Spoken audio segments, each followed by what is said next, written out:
Well, good Wednesday afternoon, everyone. It is digital host A.J. Wuest welcoming you back to Before the Four, where I take you through 48's top news stories and then some before our 4 o'clock newscast. Thank you for watching and spending a bit of your Wednesday afternoon with me here at the Before the Four desk. We got a few local stories for you all today. We'll be speaking with Chief Meteorologist Brad Travis on the latest weather forecast. What is there to do this weekend here in North Alabama? And of course, we'll be ending it with our famous Facebook Fun segment. Our 48 Facebook question of the day: what would you do if you had unlimited money? So make sure to watch till the end of today's Before the Four because, I really want to shout out some of my favorite comments from you all. There's no telling what I would do if I had unlimited money. That is for sure. But I want to know what you all had to say. But until then, I say it is about time we jump into today's top stories. And starting things off, the city of Huntsville is shutting down a homeless camp on Derrick Street. Now, this is according to city officials today. This comes after a major fire broke out at the camp back on September 17th, leaving many tents and residents' belongings damaged. After city officials checked out the area, living conditions for the area have been considered unsafe. City officials said that all those living within the camp must leave the premise with all their belongings by the evening of October 16th. Now, Scott Irwin, the director of community development, said the evacuation is due to a combination of health hazards. Irwin said not only is the camp unsanitary, but there are also drug, mental, and physical health problems that need to be addressed. Over 30 different agencies are stepping up to help those living at the Derrick Street homeless camp with the transition to a new site down the road. Huntsville police said the fire burned at least 5 tents after a propane tank allegedly exploded in the middle of the camp. There were no injuries reported from the fire. And 48's Callie Neese will have more on this situation coming in our 4 o'clock newscast. And now in Collinsville, where a man is behind bars after authorities said he tried to abduct a child near an apartment complex. Now, according to the DeKalb County Sheriff's Office, Collinsville police officers were called to the Rains Court Apartments in Collinsville on September 27th. Now, this call was about a report of an attempted child abduction. After speaking with the victim, officers developed a description of a suspect and opened an investigation. Officers responded to a different apartment complex on Truman Lane 2 days later of an unrelated call. Officers said that one of the men there, Cordell Quentin Brand, who you are seeing on screen, was arrested and charged with illegal possession of prescription drugs. While at the jail, investigators determined he was the suspect in the abduction. He was charged with unlawful imprisonment, and Brand remains in the DeKalb County Jail awaiting a bond hearing. Now in Madison County, where authorities are asking for the public's health to find out who cut the wires to a construction machine. Investigators said the incident happened at the Bolt construction site on Pulaski Pike and Monroe Road, sometime between September 26th and September 30th. They said this caused significant damage to a Vermeer directional bore machine. They said the person cut wires and hoses, removed a wiring harness, and damaged plugs. The damage totals more than $5,000. Anyone with information is encouraged to contact the Madison County Sheriff's Office. Now, let's take a look at what is going on in the wide world of weather here across the Tennessee Valley. 48 First Alert Chief Meteorologist Brad Travis with the latest forecast. Brad? AJ, the weekend is looking warm. You see behind me? No rain. In fact, the next chance of rain is Friday. It's 20%. There's nothing out there today, but each day gets a little bit warmer. We're going to slowly approach 90, but I don't think we're going to quite make it there. I think we may have had our last 90-degree day. At least I'm hoping that's the case. Right now we're in the upper 70s along the state line. We're in the mid 70s, even some low 80s out there. Overall, a comfortable afternoon. Next 12 hours from 4 o'clock on, the temperatures will start to fall. 68 by 10 o'clock. We'll wake up in the upper 50s and low 60s. So a real nice start. Your weekend, your Saturday, Sunday, mid 80s. So very warm weekend, but it will come to an abrupt end as we get into Monday when a cold front moves in. Satellite and radar quiet. We've got Tropical Depression 13 way out in the Atlantic, really close to Africa. Both of these are going to move to the west, and right now they don't appear to be a threat to land. That is Hurricane Kirk, expected to be a major hurricane over time, but the area in orange is what we've been watching for several days. What's most likely going to happen is a cold front's going to come in and pull some of that moisture and make a heavy rain event into Florida early next week, or it could actually push all that, suppress it farther to the south. Around here Friday, that's our next chance of rain. A few clouds to start the day. We warm up into the upper 70s by 11 o'clock and finish today around 81 to 85 with just a spotty shower or two around for the late afternoon, early evening hours, and then we clear out overnight and then prepare for a warm weekend. But again, those mornings and the evenings are comfortable. Here's your 10-day forecast, more mid 80s. So a normal high this time of year is about 80. So we're going to finish it out in the mid 80s over the weekend, but 78 Monday. How about 51 Tuesday? For the morning low, 49 Wednesday morning. So some really nice fall weather on the way next week. So summer weather lovers still hanging on, that summer heat still hanging on this weekend. More on your forecast over the coming days. Well, thank you, Brad. Now a story in case you missed it. A new scam is targeting Alabamians and draining their food stamp accounts. 48's Nick Ballinger with more. Today, the USDA raised the amount of money SNAP recipients will get each month. But if all the money is stolen from your account, that won't matter. And that's the reality for many Alabamians. That's how they eat. That's their survival. That's their livelihood. This Madison County woman wanted to stay anonymous, but she was a victim of a new scam targeting food stamps. It starts with a phone call saying your account has been locked and you need to enter your EBT card info. A phone call with a familiar voice. The woman, it sounds like the woman that if you call the number on the back of your card, and that voice is really believable, the way that phone call comes through. She says the voice was convincing enough to call back. I did call that number back because the steps that they asked for when I called back, enter your card number and enter your PIN. If you call the number on the back of the card, it gives you the same steps. Soon after she gave her info, she called back and tested it with a fake card number. And when the voice accepted the fake card, she ordered a new one right away. But, for those people who don't know and don't know what steps to take, they could easily, it's believable. It's gotten so bad, the Department of Human Resources issued an alert to recipients, warning people about the recent uptick in scam calls for the past 4 months. Adding in a statement, these thieves are attempting to take advantage of those most in need of assistance by any means at their disposal.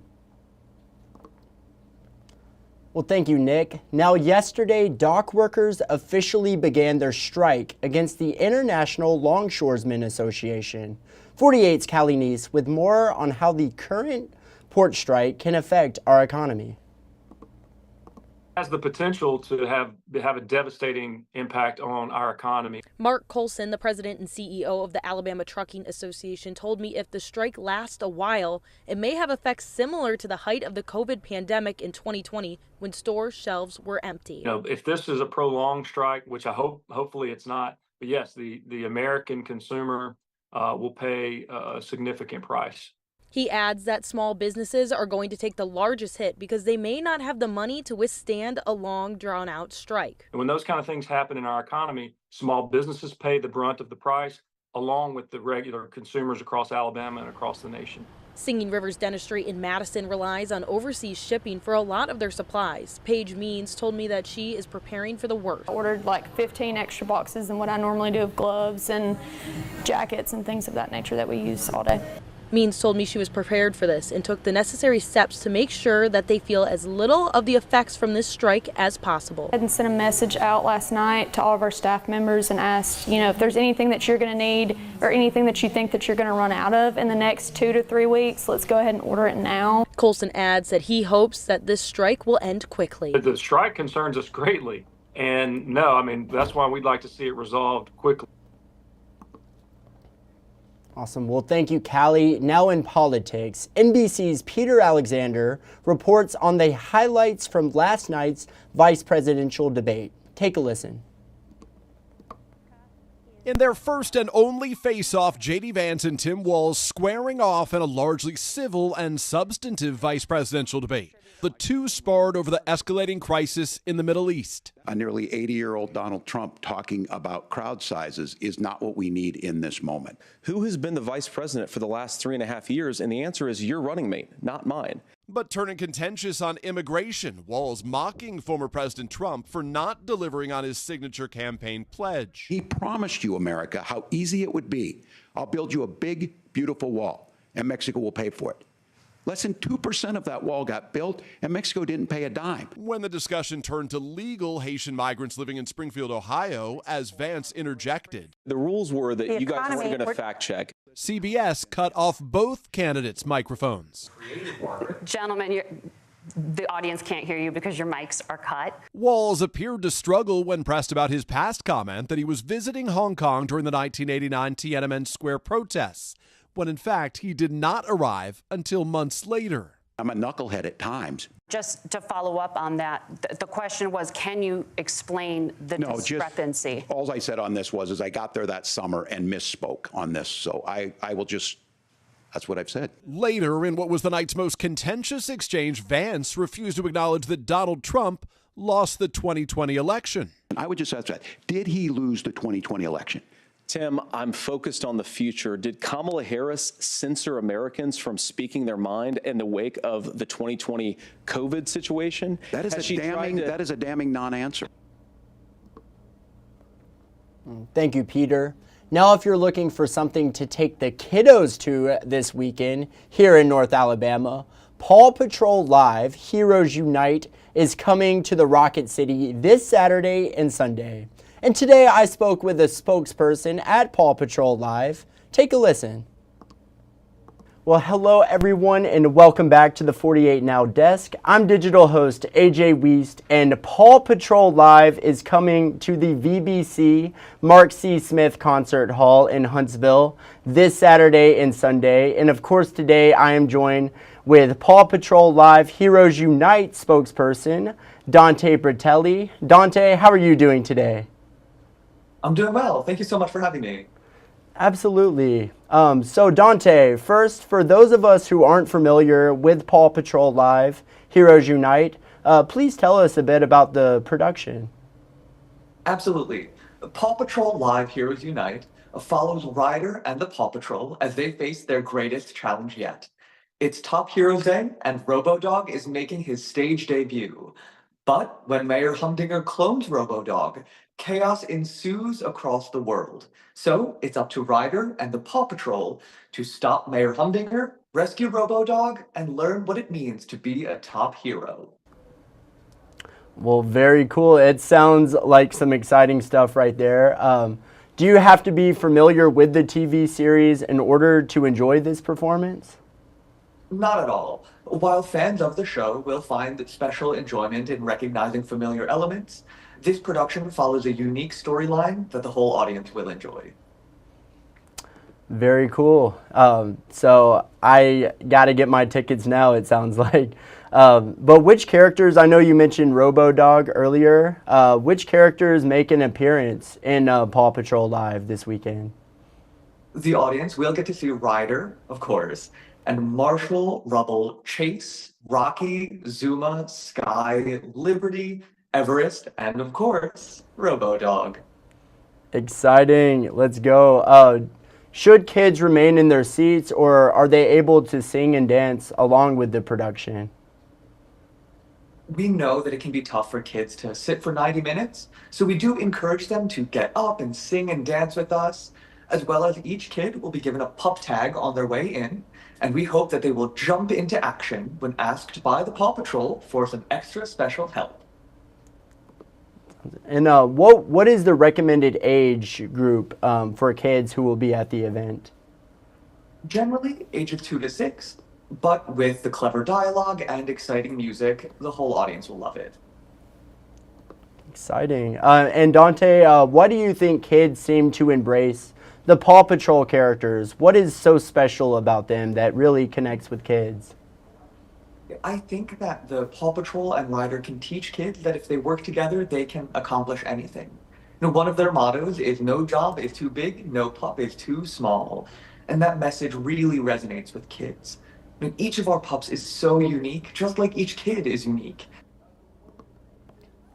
Yes, Paw Patrol Live coming to the VBC this weekend. You're going to want to get your tickets now, but a fun event going on in Huntsville that the whole family can enjoy, as Dante just said there.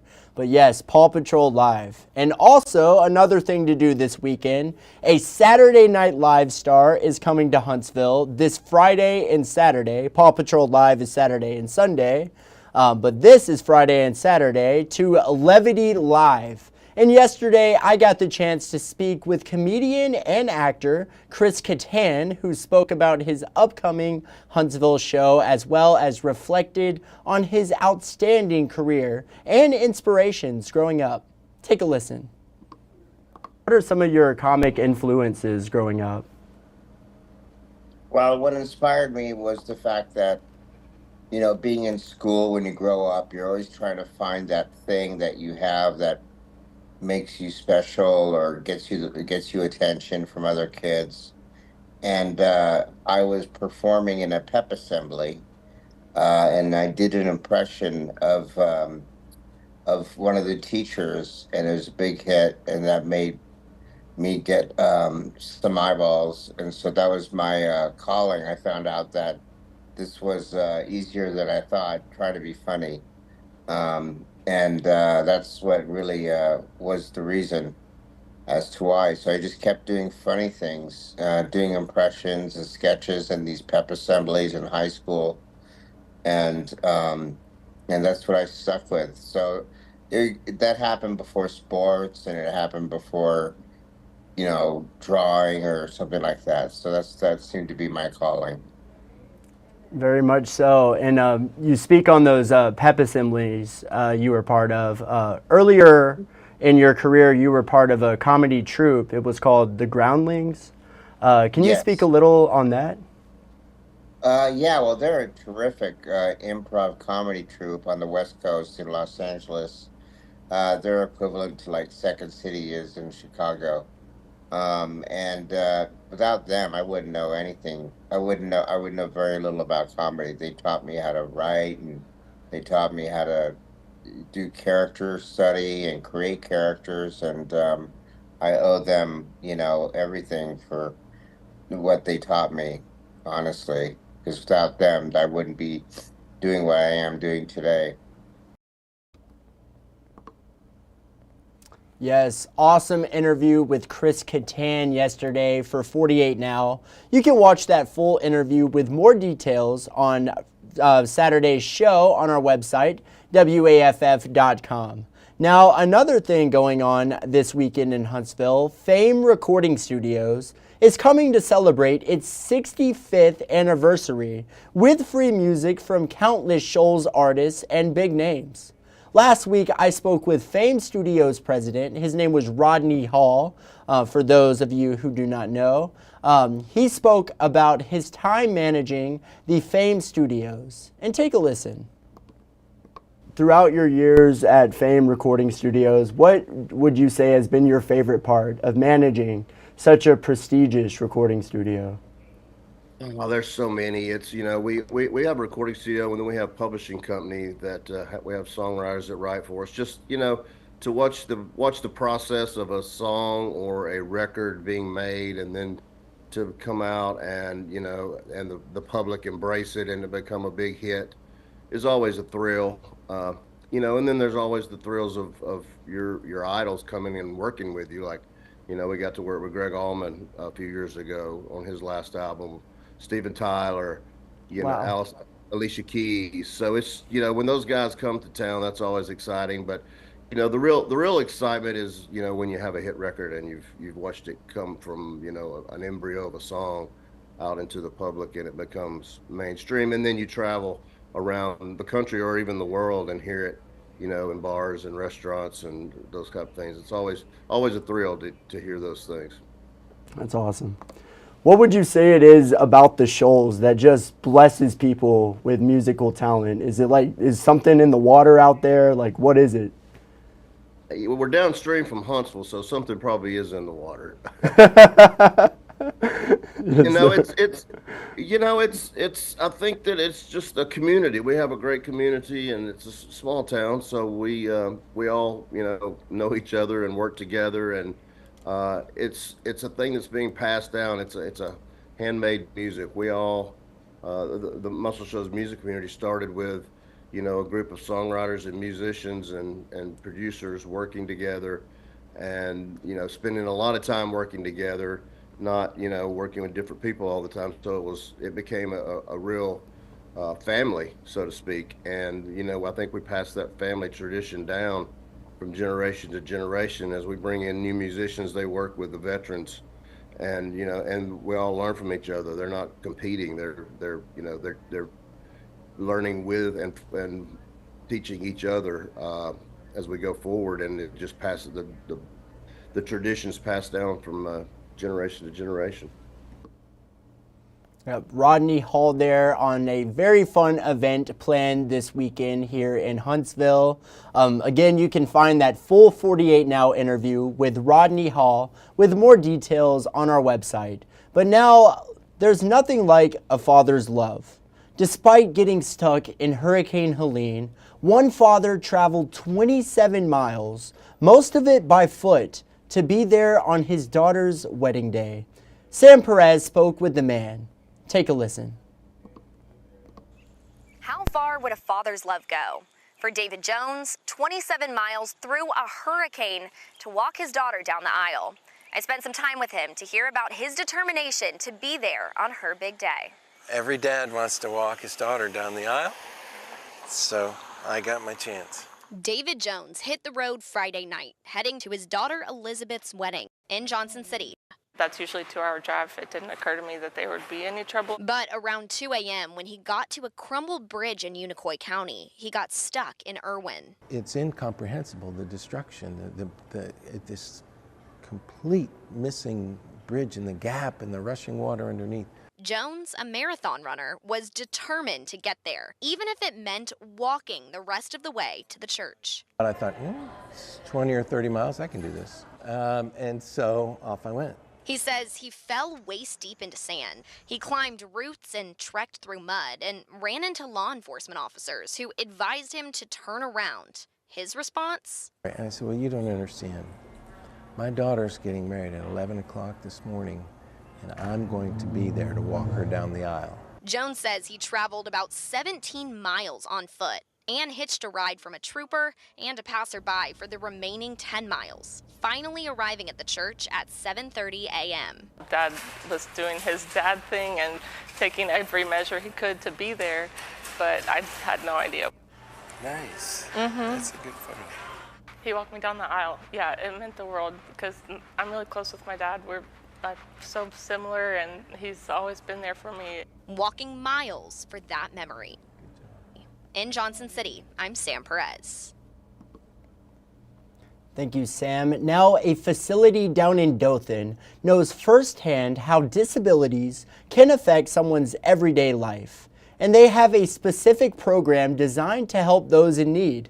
Local News Live correspondent Bayla Walker introduces us to a woman's journey to get the gift of sight. It's surgery day for Kimberly Veal. The anticipation, but it's good. It's a good feeling. This moment, a year in the making. All right, can you make out any of the letters you see there? Yeah, it's HZEVO. And then here. With the rest of the letters, hold on a minute. Not so clear. That one's reacting. it doesn't react. You see, Kimberly has a cataract in her left eye. It's a condition that does more than blur her vision. It's hard to do daily things. Even those cherished memories like kayaking with her family. It's a challenge because you're either overcompensating because you can't see, or you miss it altogether. We are talking about life's quality, and fixing it poses another challenge. It's $3,000 per eye. $3,000 to have the cataract removed, and with no health insurance, it just wouldn't happen. There was no way Kimberly could afford a surgery that cost thousands of dollars on her own. That's when her saving grace came in. This gift to sight program's been around for about 30 years.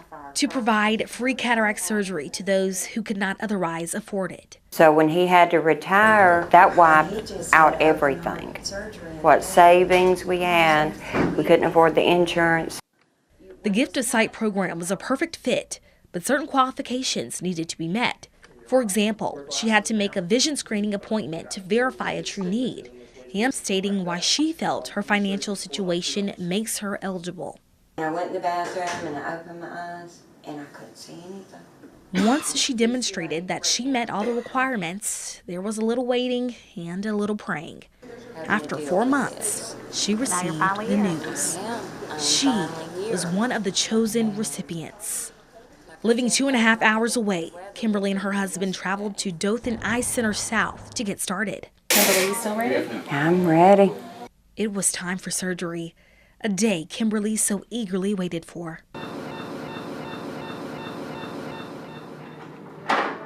The surgery was successful. Are you better already or what? Already.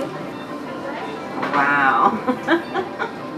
So just to be able to walk out and see things clear, go back to my gardening. With the cataract removed and a revived spirit, Kimberly can now go home. The program not only gave her the gift of sight, but another chance to enjoy this thing we call life. In Dothan, I'm Bayla Walker, your hometown news leader. Thank you, Bayla. Such an awesome story there. But now let's head into the stories you're just not going to want to miss in our evening newscast. The latest on school shooter training efforts in Lauderdale County. Get that story from 48's Aria Pons. Another story on local leaders releasing rabies vaccines. And finally, the latest on the ongoing attacks in the Middle East. These are just a few of the stories you're just not going to want to miss in our evening newscast. And we all know what time it is now. What time is it? It is time for Facebook fun. That's right. As I said earlier, what would you do if you had unlimited money? I don't know. I don't even know what I would do. But what I do want to know is what you all had to say. So let's see what you all had to say. And Cassie Riley said, do lots of good with animals and people in our community. Aw, how sweet. Thank you so much for commenting. Let's see. Pearline Kimbrough said, help the needy. She is turning 78 tomorrow. Well, happy early birthday.